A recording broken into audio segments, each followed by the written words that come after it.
Déjà vu all over again.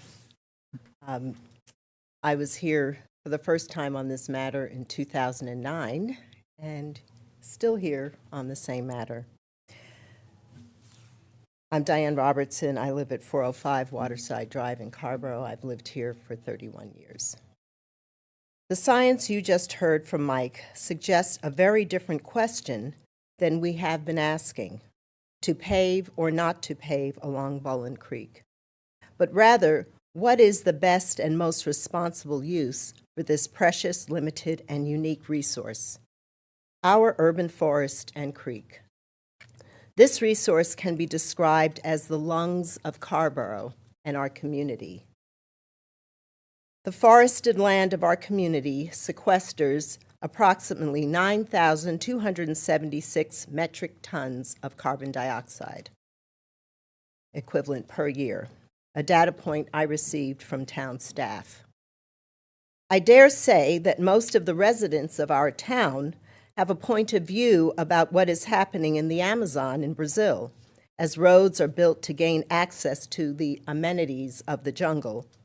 Some of you have taken strong stands about mountaintop removal to mine coal, yet to engineer a road along Bowling Creek would be similar to those practices.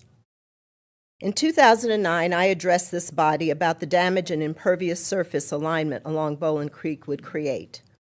Then the discussion was focused on water quality, erosion, and ecosystem destruction that would undermine habitat for all that is supported by the forest. Yes, those are still concerns. But since then, we know more about the need to be resilient in the face of environmental challenges from climate crisis. When I spoke to the mayor last week, he was not on the council in 2009. The term that he used was kicked the can down the road.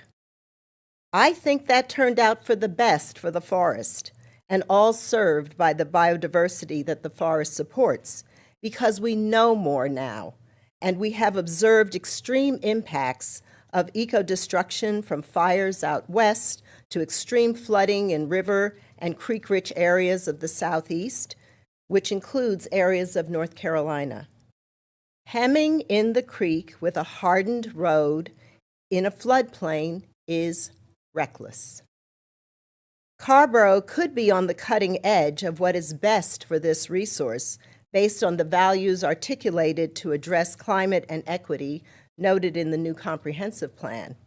Policies that are formed less by politics and the loudest voices, but aligned with the values, in this case, the best science for the highest good. The best science for the highest good. I continue to hear the old saying, think globally, act locally, and the Hippocratic Oath, what doctors agree to in regard to the care for their patients, do no harm.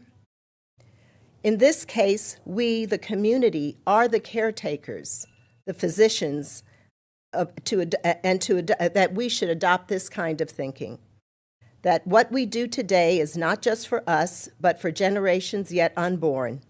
We are living with the consequences of short-term plans and actions.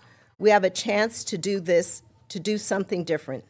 The environmental, social, and fiscal cost to construct and maintain this project, which is primarily for recreation, cannot be justified. I leave you with this. It is not can we engineer the forest, but should we? Thanks very much, Diane.